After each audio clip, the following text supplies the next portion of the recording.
አሁን በዚህ በኢንተርናሽናል ትምህርት ቤት ውስጥ በቀደመታ የሰማሁት ትምህርት ቤት ውስጥ የአማርኛ ቋንቋ መናገር እንዳይቻል እንግሊዘኛ ብቻ መናገር እንዳለባቸው ትምህርት ቤት ውስጥ አንድ ትምህርት ቤት ውስጥ ተቆጥቷል ማለት ነው። አማርኛ ማውራት የተከለከለ ነው። ማውራት የሚቻለው እንግሊዘኛ ነው። በጣም እኮ ነው የሚገርመው። ነጮች በጦርነት ኢትዮጵያን እንደማያሸንፏት ያውቃሉ። ግን ህዝቡ ላይ ደካማ ጎን ስላለ ያንን ህዝብ በጥቅማ ጥቅም በዚህ በተራ እንግሊዘኛ አቤት እንግሊዘኛ እንደሆነ ነገር ነው የምትወዱት እኮ። የሚገርም እኮ ነው።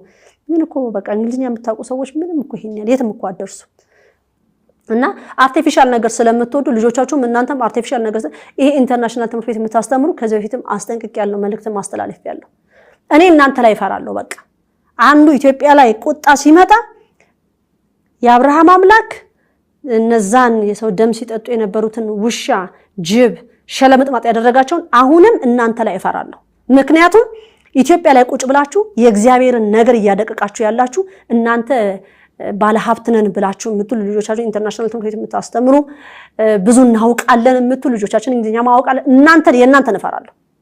በቃ የእናንተ ልጆች ነው የምፈራው እኔ። በዛ ህግም የሚወጣበትም ጊዜ አለ። ኢንተርናሽናል ትምህርት ቤት ያደጉ ልጆች የተወለዱ የተማሩ ልጆች ተብለው ሁሉ የሚሰመርባቸውም ጊዜ ይኖራል። እንደዚህ ጎልተው ልጆቻችሁ የሚወጣ ከዛ ትምህርት ቤት አውጡ።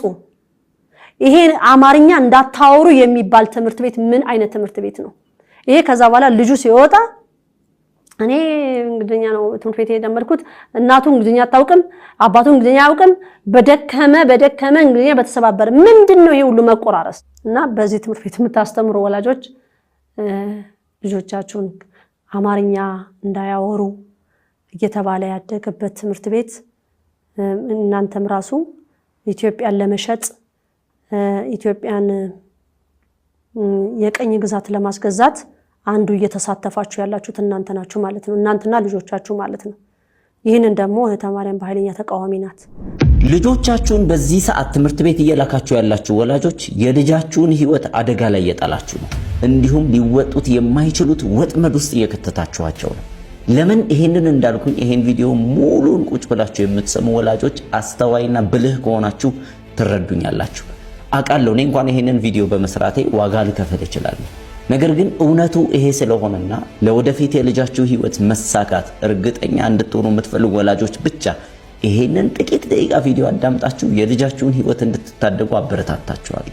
አሁን ያለንበት የትምህርት ሲስተም ፌል ያደረገ ነው። ወይም ልጆቹን ወደ ትክክለኛ በውስጣቸው ወደ ተቀመጠ መክሊት የሚያመራ ሳይሆን ይልቁንስ መጨረሻ ወደ ሌላውና አንድ አይነት ወደ ሆነ የጀማ አስተሳሰብ ውስጥ ልጆቹን የሚከት ራዕይ አልባ የሚያደርጋቸው ዓላማ ቢስ የሚያደርጋቸውና ፈጣሪ አይምሮ እንዳይኖራቸው የሚያደርግ ሲስተም ውስጥ ነው ያሉት። ባጭሩ ምን ልላችሁ ነው? የእናንተ ልጅ ትምህርት ቤት ብቻ ሄዶ ተምሮ ዲግሪ ይዞ ማስትሬቱን ይዞ ወረቀት ይዞ ጥሩ ስራ ይኖራል፣ ህይወቱ ይቀየራል ብላችሁ የምታስቡ ከሆነ አሁንም ደግሜ እነግራችኋለሁ ልጁን ወጥመድ ውስጥ እየከተታችሁት ነው። ክሪቲካል ኬዝ ነው። አንድ እውነት አልንገራችሁ። አሁን ልጃችሁን የምትልኩበት ትምህርት ቤት ስርዓቱ የተቀረጸው ከ150 ዓመት በፊት ከ200 ዓመት በፊት ነው። ይህ ስርዓት ደግሞ አሁን ሄደው የሚማሩበት ሲስተም ልጆቹን ባለሀብት የሚያደርግ ስራ ፈጣሪ ወይም መሪ የሚያደርግ ሳይሆን ባሪያዎችና ታዛዦች ብቻ እንዲሆኑ የተቀረጸ ስርዓት ነው። አዎ በትክክል ነው የሰማችሁኝ።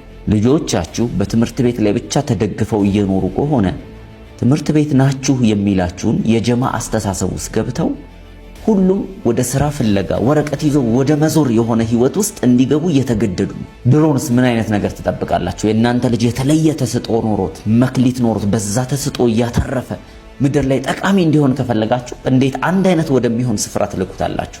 ግብረ ሰዶምን የሚያስፋፉ እነማን ናቸው? በአደባባይ ያወተን ማሳደም እነሱ ላይ ህዝብ ወደዛ እንዳይሄድ ማድረግ።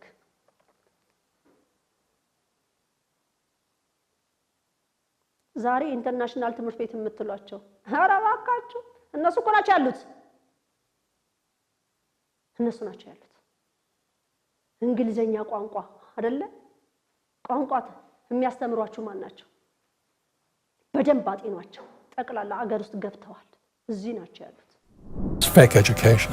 It's fake teachers. It's been going on for hundreds of years. When the rich took over, there was Rockefellers, Carnegie, Mellon, and they said, we don't need more entrepreneurs, we need more employees. So the purpose of American education is to create soldiers and employees, people who just do as they're told, but know nothing about money. With you, a big secret today. And it's not one that a lot of you are going to want to hear. But at the same time, it's so important that I have to tell you. And that secret is this. What if I told you that every single day kids go to school, they become less intelligent? Now, how could that be possible? When kids go to school, they learn things, right? And they accumulate more knowledge. So if anything, they should be getting smarter. How could they possibly be getting less intelligent? What am I talking about? Well, I do hope to illustrate that to you today. Some of these words.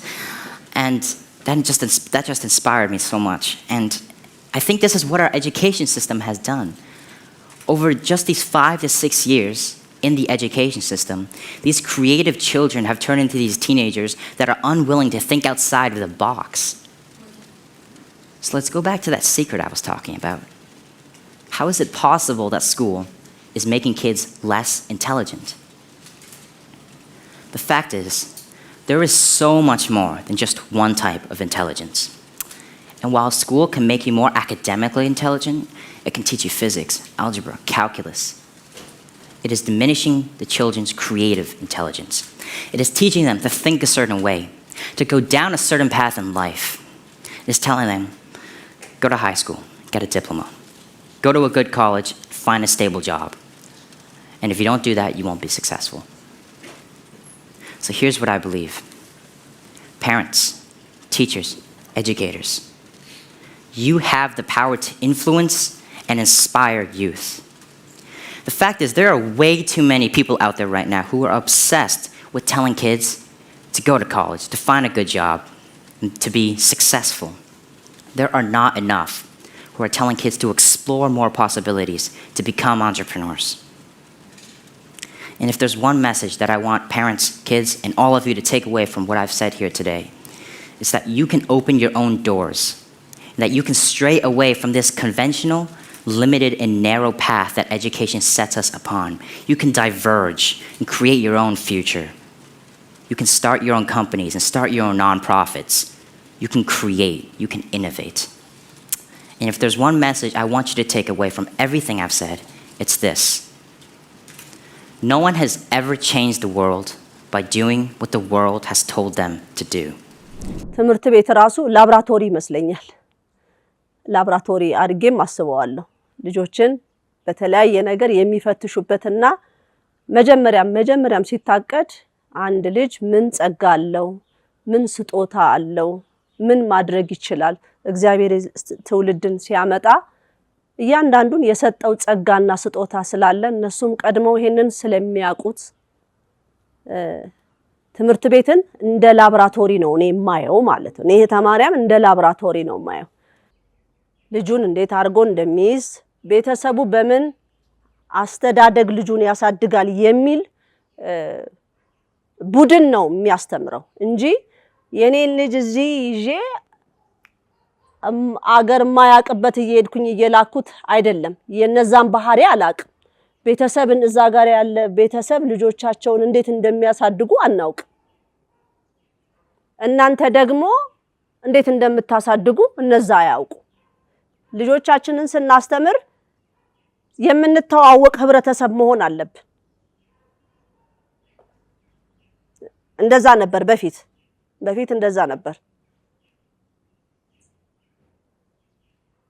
አካባቢው ላይ ካጠናከሩት በኋላ ከልጅነቱ ጀምሮ ካጠናከሩት በኋላ የሆነ እድሜ ላይ ከደረሰ በኋላ ይለቀቃል፣ ወደ ዓለም ይወጣል። ማስተማርም ያለበትን እንጂ እዚህ አካባቢ አሁን ምንማ ብዙ ጊዜ ወላጆች እኔም ስናስተምር ልጆቻችንን አይደል ትምህርት ቤት ሲማሩ ወላጆቻቸው ማን እንደሆነ የምናውቀው ነገር የለም። እንኳን እሱን መምህራኖቹ እነማን እንደሆኑ አናቅም በማስታወቂያ ብቻ ይሄ ትምህርት ቤት ቆንጆ ነው እየተባለ ልጆቻችንን ስንት ዋጋ የከፈልንባቸው ልጆቻችንን በጣም ውድ ነው በጣም ታዋቂ ትምህርት ቤት ነው እከሌ መምህር ነው እዛ ያለው እየተባለ ልጆቻችንን እሳት ውስጥ ነው የወረወርነው ይሄ ዓለም ጥግ ድረስ ማወቅ ያለበት ነገር ማለት ነው ይሄ ስልጣኔ የሚባለው ነገር ያመጣው ማለት ነው